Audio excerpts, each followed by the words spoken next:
Terdakwa Jamil Abdul Yazir, mantan Kepala Desa Sukamenang, Kecamatan Karangjaya, Kabupaten Musirawas Utara tahun 2016 sampai 2022, didakwa Jaksa Penuntut Umum korupsi dana desa senilai 744 juta, juru sidang di Pengadilan Tipikor Palembang.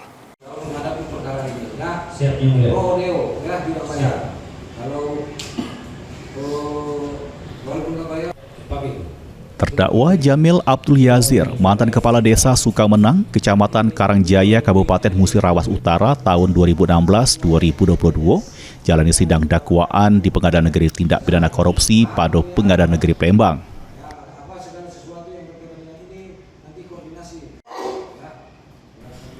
Juru sidang yang diketuai Majelis Hakim Idi Il-Amin, Jaksa Penuntut Umum Kejari Musirawas, Ihsan Azwar, mendakwa terdakwa Jamil Abdul Yazir kelaku keperbuatan ngelawan hukum, juru ngelaksana ke anggaran pendapatan sama belanja desa APBDes Sukamenang.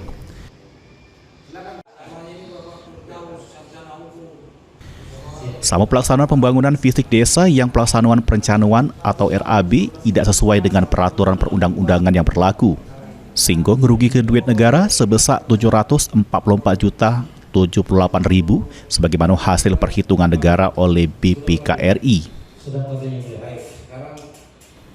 Perbuatan terdakwa diancam pidana jeru pasal 2 ayat 1 junto pasal 18 ayat 1 huruf B ayat 2 3 Undang-Undang Nomor 31 Tahun 1999 sebagaimana sudah diubah dengan Undang-Undang Nomor 20 Tahun 2001 tentang tindak pidana korupsi junto pasal 64 ayat 1 KUHP.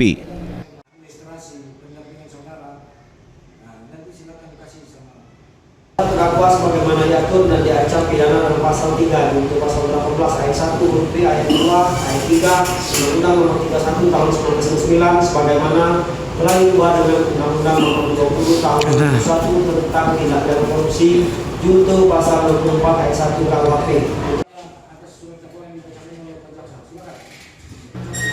Sesudah mendengar kedakwaan Jaksa Penuntut Umum, terdakwa tidak mengajukan ke eksepsi, sehingga sidang dilanjut ke pekan depan dengan pemeriksaan saksi.